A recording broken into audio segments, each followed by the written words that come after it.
I feel both the happiest and the saddest I've ever been at the same time, both the most hope and the most despair at the same time. And I think the joy of being non-binary is that I can. I think that one of the tragedies in the world is that we think showing off is a bad thing. Why can't we flex? They always say that we are attention seeking, but they're seeking our attention to tell us that we're attention seeking. How to abolish the gender binary? Who's better for answering that question than Alok, who is my next guest for Quotes. They are a comedian, a poet, and an author of the book Beyond the Gender Binary. And here they are.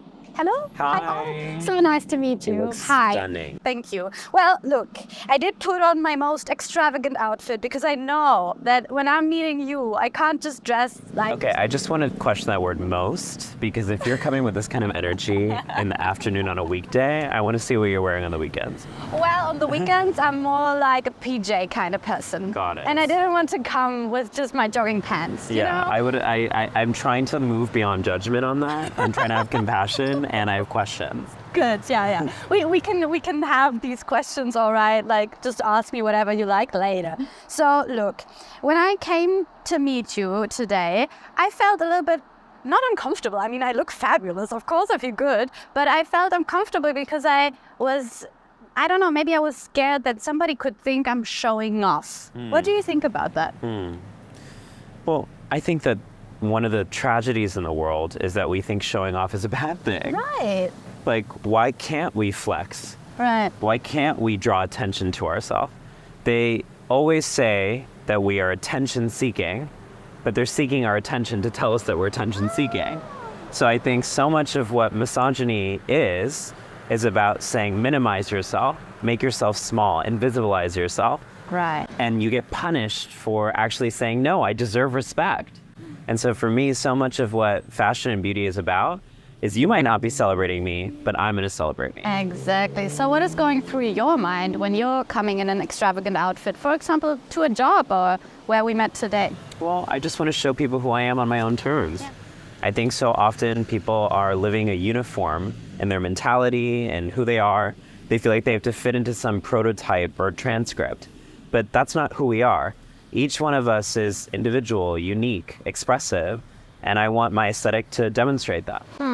What does it mean, of course, for example, for a person who gets online hatred, but not only online, also, I know that you as a trans person, as a person of color, you need to be scared or be prepared maybe.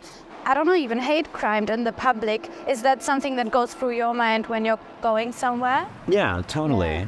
It does. But I think I've come to a place in my life where it's like, I've worked too hard for authenticity in my life to compromise it for other people. And actually, the kind of depression and sadness that I have when I have to live a lie is more painful to me than anything else anyone could ever do to me.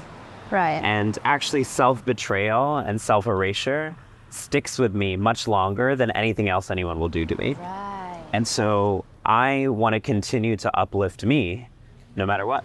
Yeah. Where do you, if I tell you that you are my inspiration for an outfit, who is your inspiration? Oh my gosh. Cartoon characters. Oh, nice. For example? Villains mostly. Yeah, Ursula, of course. Yes, isn't that so interesting that they are queer coded? Yes. And now they are like our icons. I know, totally. Yes. Incredible. Him from the Powerpuff Girls, like amazing. I draw a lot of inspiration just from nature, different animals, birds. There's so much color and vibrancy. It's devastating that people are afraid to wear color when everything else in the world is not as sheepish or embarrassed. Do you think that in our world and even maybe in the queer culture, we talk too less about joyful moments, for example, trans joy, queer joy? Yeah, I think we have to be defined by our misery because so often we only have straight and cis people's projections of us, not our actual realities. And I try to define my queerness and my transness by my magnificence. Actually, I always say, thank God I'm trans, thank God I'm queer, thank God I'm gender nonconforming. And people get so confused, like, why would you want these things when they draw so much attention and scrutiny and violence? because they also draw so much community. They draw so much brilliance and artistry. My life is so deeply enriched as a queer person, and I wouldn't give that up for anything. Right. You told somebody in another interview that you kind of lost your comedy side of, I don't know, maybe your personality, but also your work. Yeah. Why did that happen, and how is it coming back right now? Totally. I feel like to be taken seriously, oftentimes, we have to just put on this very serious demeanor of like, Right. I we're know that experiencing feeling, yes. injustice, you know? Yeah. Especially in the US where I'm from. Yeah. We have over 700 pieces of anti-LGBTQ legislation right now. It's pretty extreme. And I don't ever want to undermine how extreme it is. But what I also want to say is that alongside all that pain, there's incredible beauty and incredible joy. And we have to tell that story. So I think it's about being bilingual and both our grief and our gratitude, our heartbreak and our humor. Damn, that's sinking. I'm having so many like mic drop moments all the time, and I'm trying to just... I'm just trying not to fall down as I'm looking at you while Well, walking yeah, I on know. basically stilts. So that's queer genius in action. That's comedic joy in Thank you. action. If I do fall down, it was intentional. And then we have that on YouTube, like forever. Nice. So, listen, when I talk to people as a journalist about queer rights, about feminist topics, some people like to say, oh, Maria, I don't understand that type of thing. I don't understand all those labels or the pronouns thing, blah, blah, blah, blah, blah. And I feel like they say that instead of, I feel uncomfortable Yeah. about not knowing something. Yeah. Why do you say is that, and what could I do about it? What they're actually saying is, I don't understand myself. Because Wow, a boat is coming. that was actually a performance art piece of the discomfort, once again, trying to silence another trans person from holding a mirror to the world. Just notice the signs. Basically, people think that this is like a courtesy or a charity to learn about gender and sexuality for LGBTQ people, as if they don't have genders and sexualities too. Actually, straight and cisgender people benefit so much from the kind of knowledges that LGBTQ people are saying. For example, most women don't fit into these gender stereotypes and actually have a sense of disgruntlement with like, why do you think that I should have to be this way? Many men also don't align easily into these gender stereotypes. The language that we're giving that actually says you get to tell people who you are on your own terms. It's not okay for other people to presume where you should be at in your certain life. I mean, my sister was asked all the time, when are you getting married? When are you getting married? And she was able to say, thank goodness for LGBTQ people for helping me actually push back to be like, why is your definition for woman that I only have worth when I'm married? Actually, womanhood is so much more expansive than that. So the expansiveness, the sense of possibility that LGBTQ people give, it's something that enriches everyone. So I would respond to those people to be like, why do you feel like you're not worthy of expansion? Damn. Who told you that you had to be small? Yeah, but why is that then that people are saying education is a really important thing going forward in, for example, just queer rights or just queer people existing, sorry. I think education is crucial, but for me, it always begins with education of the heart. Right. We learn the things that we care about. And if you lack fundamental care, you're not going to remember anything. And I think what's missing right now is people don't have compassion for us. And so they're using this I don't understand thing as a shield, but actually what they're saying is I don't care about you. Right. And that's naive and ridiculous because we are you. We're your brothers, your sisters, your siblings, your friends, your neighbors. We're who you might be in the future and who you might be in the past. What's important to understand is that gender and sexuality are fluid. So this idea that there's just one community of people who are not impacted, one community that's impacted, that changes over time. Right, but how are we, or I don't know, how are we going to get forward if some of these topics just are, I don't know, talked about, discussed in university, where not every person who has an academic background can go? Is that the thing right now from your point of view? So that's why we have to populate it everywhere. Right. I believe that we can speak multiple languages. I can give the university lecture, and then I can take those same ideas and turn that into a punchline and a joke. I can write a book, or I can compose an outfit. But all of those are forms of communicating these ideas. These ideas are actually really simple, It's just that often they've been gatekept from people, made to feel inaccessible. But this idea that all of us own our own bodies is so democratic. It's so necessary. It's so vital. It's just that many people have been told that they don't own their own bodies, that it's their families, their cultures, their religions, their societies. And I think that's what's threatening about trans people is it's not the words. That's a distraction. What it is the ethics, the meaning.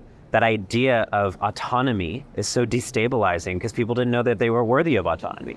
Do you think you reach different crowds with each different art form you do? Yes, absolutely. How do you I feel like when I'm doing stand-up and comedy, I have a lot more people who are straight and cis in the room. When I'm doing poetry, it's shout out to my lesbians. Hi, we like to cry. Lesbian show. Like, the thing is, if I'm like, hey, man, we're going to talk about our emotions, we're going to talk about healing and trauma, Right. That's a very different group, and we're having a great time, you know? But you kind of have different ways of meeting people, and I've always felt frustrated in my life because people want to pin me down in one genre. They're like, are you doing fashion? Are you doing academia? Are you doing politics? Are you doing entertainment? I'm like, I'm doing everything. How could you hear what I have to say about gender, which is you can be everything, and then think that you have to choose one career trajectory? Yes. You just talked about different laws in the US. I mean, of course, you have to talk about all those topics all of the time. And of course, we're doing this interview in English, but we are in Germany. We are in Hamburg right now. So I really like to talk just for a second about the German laws we have right here, because so many people I know ask you from even from Europe, and they're like, oh, Alok, please talk about the anti-LGBTQ laws in the US. I mean, for example, intimacy between gay men was a crime till 1994. And gay marriage wasn't legally allowed before 2017. And for example, gay men couldn't donate blood till this year. Like, what? And I mean, hopefully next year we have this so-called Selbstbestimmungsgesetz, the autonomy law for trans people to change their name and to have just medical care that they need next year. What is just your feeling? Are we going towards a direction that is maybe beyond the binary or not?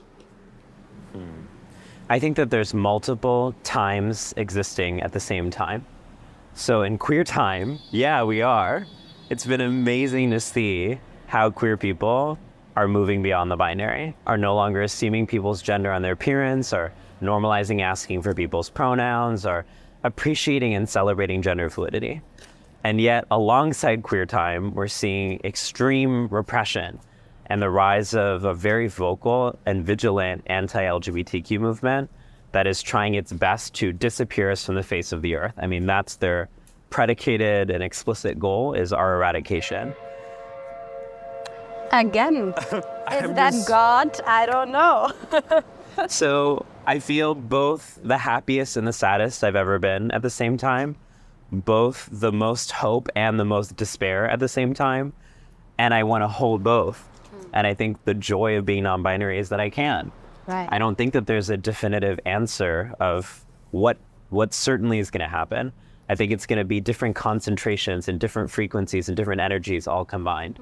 What can we say, for example, for cis and hetero people who are listening right now, who are like, but isn't there a hope? Isn't there a future? Isn't there a point of time in 5 years where we know we are done? Maybe because they're tired, maybe because they don't have compassion. What can we tell them? It's not going to get better unless we make it better. And you are part of creating the future that we want to see now. So if you want that, don't think that it's just going to magically get better. We have to take action together. We have to defend and show up. I think what's been very painful about the past few years is that there's so much anti-trans rhetoric, and it's often only trans people who are condemning it. It's been so normalized. Our social media corporations have fanned them out. And so that people just think it's freedom of speech.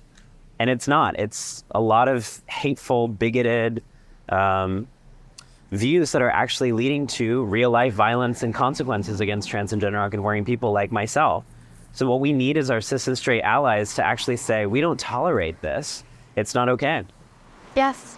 What are you looking forward on that path to come beyond the gender binary even if there is not one aim to aim for. My dream of a world beyond the gender binary is one in which everyone can be the fullest version of themselves, where we celebrate complexity over conformity, where we recognize that there are as many ways to be a woman as there are women, as many ways to be men as there are men, as many ways to be non-binary as there are non-binary people. But what do you look forward to personally on that path? Having the best time of my life. I hope so. I feel like oftentimes when people think about like deconstructing the gender binary or getting rid of it, it's like a negative thing, but it's actually a positive thing. All of the energy that was going into upholding a broken system that is exhausting and unglamorous, we can reallocate that into cultivating gardens. What helps you doing that? Because I mean, of course, that is such a tough topic sometimes. Yeah, I think I want to have a good time.